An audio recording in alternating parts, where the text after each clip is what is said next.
नमस्कार. विजेच्या कामाबद्दल बोलायचं झालं तर एक छोटीशी चूक सुद्धा खूप महागात पडू शकते.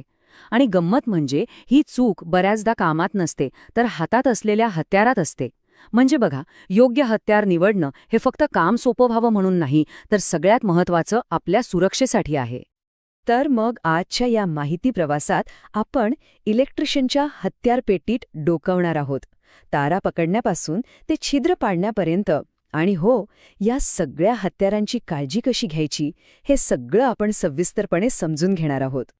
चला, तर सुरुवात करूया. एका प्रोफेशनल इलेक्ट्रिशियनच्या कामात प्रत्येक हत्याराचं एक विशेष महत्त्व असतं. प्रत्येकाचं एक ठरलेलं काम, आणि तेच ते काम करतं. हे वाक्य खरंच खूप महत्त्वाचं आहे. एका बाजूला आहे यशस्वीपणे पूर्ण झालेलं काम, आणि दुसऱ्या बाजूला आहे एखादी मोठी दुर्घटना. आणि या दोन्हींमधला फरक, तो आपल्या हातात असलेल्या हत्यारावर अवलंबून असू शकतो. कामाचा दर्जा आणि आपली सुरक्षा दोन्ही गोष्टी यावरच ठरतात. आता आपण वळूया हत्यारांच्या पहिल्या आणि सगळ्यात मूलभूत प्रकाराकडे, म्हणजे पकडण्याची आणि कापण्याची हत्यारं. कारण विजेच्या कामात तारांना हाताळल्याशिवाय तर काहीच होऊ शकत नाही, बरोबर? आणि ही आहे आपल्या हत्यारपेटीची खरी ओळख, कॉम्बिनेशन प्लायर. ही मजबूत फोर्ज्ड स्टीलपासून बनवलेली असते. आणि यातली सगळ्यात महत्त्वाची गोष्ट म्हणजे याचं हँडल इन्सुलेटेड असतं, म्हणजे विजेच्या धक्क्यापासून थेट संरक्षण. आता याची कमाल बघा. हे एकाच वेळी सपाट वस्तू पकडतं, तारांना घट्ट धरून पिळतं आणि तांब्याच्या किंवा ॲल्युमिनियमच्या तारा कापतं सुद्धा. म्हणूनच तर याला कॉम्बिनेशन प्लायर असं म्हणतात. एकाच हत्यारात अनेक कामं. ठीक आहे, पुढचं हत्यार आहे लॉंग नोज प्लायर. याच्या नावावरूनच आपल्याला कल्पना येते की याचं काम काय असेल. याचं लांब आणि निमुळतं टोक खास अरुंद आणि अवघड जागांसाठीच बनवलेलं आहे. आता विचार करा, एखाद्या स्विच बोर्डमध्ये खूपच कमी जागा आहे आणि तिथे एखादा छोटासा स्क्रू पकडायचा आहे. अशावेळी आपली नेहमीची प्लायर कामाला येत नाही. बरोबर त्याच ठिकाणी ही लॉंग नोज प्लायर आपला खरा मित्र ठरते. तर आपण आतापर्यंत पाहिलेल्या प्लायरची ही एक छोटीशी उजळणी.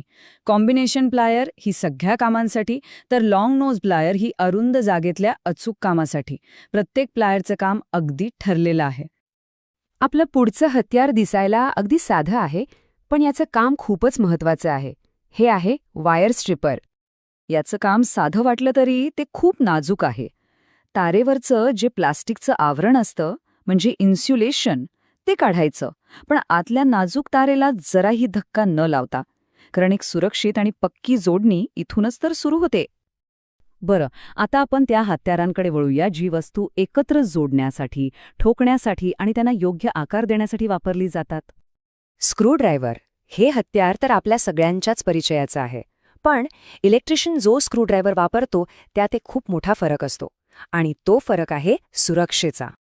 याचं पातं तर मजबूत स्टीलचं असतंच, पण खरा जीव आहे तो याच्या इन्सुलेटेड हँडलमध्ये. कारण विजेच्या प्रवाहाशी थेट संपर्क येण्याची शक्यता असते आणि नेमकं तेव्हाच हे हँडल आपल्याला त्या धोक्यापासून वाचवतं. त्यामुळे या बाबतीत कोणतीही तडजोड करून चालत नाही. आपलं पुढचं हत्यार आहे बॉल पेन हॅमर. आता याचा जो सपाट भाग आहे त्याला फेस म्हणतात. तो खिळे वगैरे ठोकण्यासाठी असतो. आणि जो वरचा गोलाकार भाग आहे म्हणजे पेन, तो धातूला आकार देण्यासाठी, उदाहरणार्थ रिवेटिंग करताना वापरतात. इलेक्ट्रिकल कामांमध्ये साधारणपणे पाव किलो ते अर्धा किलो वजनाचा हॅमर वापरला जातो. कारण हे वजन अचूक फटका मारण्यासाठी अगदी योग्य असतं आणि यामुळे नाजूक उपकरणांचं नुकसानही होत नाही. आता आपण त्या हत्यारांकडे वळूया जी छिद्र पाडण्यासाठी आणि कायमस्वरूपी विद्युत जोडणी करण्यासाठी कामी येतात.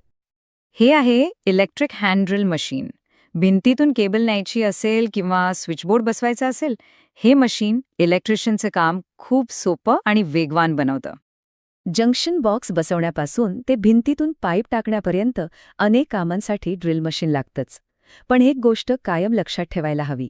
भिंतीसाठी वेगळं बीट, लाकडासाठी वेगळं आणि धातूसाठी वेगळं. योग्य बीट वापरलं तरच काम व्यवस्थित होतं. आणि हे आहे सोल्डरिंग आयर्न. जेव्हा दोन तारा किंवा इलेक्ट्रॉनिक घटक कायमचे एकत्र जोडायचे असतात तेव्हा याचा वापर होतो.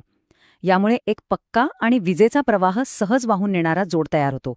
विशेषतः सर्किट बोर्डवरच्या कामात हे खूप महत्त्वाचं ठरतं. आता आपण आपल्या माहिती प्रवासाच्या शेवटच्या पण तितक्याच महत्त्वाच्या टप्प्यावर आलो आहोत. हत्यारांची निगा राखणं हे फक्त एक काम नाही, तर ही एका खऱ्या व्यावसायिकाची ओळख आहे, त्याची जबाबदारी आहे. हे वाक्य अगदी मनावर कोरून ठेवण्यासारखं आहे. खरंय, आपलं हत्यार जर सुरक्षित नसेल तर आपणही सुरक्षित नाही. हत्यारांची चांगली स्थिती हीच आपल्या सुरक्षेची पहिली पायरी आहे. बरं, हत्यारांची काळजी घेण्यासाठी हे काही नियम कायम लक्षात ठेवायला हवेत. पहिलं, काम झालं की हत्यारं स्वच्छ करायची. दुसरं, त्यांना गंज लागू नये म्हणून हलकंसं तेल लावायचं आणि जागेवर ठेवायचं. आणि सगळ्यात महत्त्वाचं, इन्सुलेटेड हँडल कुठे तुटलेलं किंवा खराब झालेलं नाही ना, हे नेहमी तपासायचं. आणि हो, प्लायर म्हणजे प्लायर, हातोडा नाही. त्याचा चुकीचा वापर कटाक्षाने टाळायचा. आणि आता जाता जाता एक विचार करायला लावणारा प्रश्न. तंत्रज्ञान रोज बदलते नाही का? मग विचार करा, भविष्यात असं कोणतं नवीन हत्यार किंवा टेक्नॉलॉजी येईल जी आजच्या इलेक्ट्रिशियनच्या कामाची पद्धतच पूर्णपणे बदलून टाकेल? यावर नक्की विचार करा.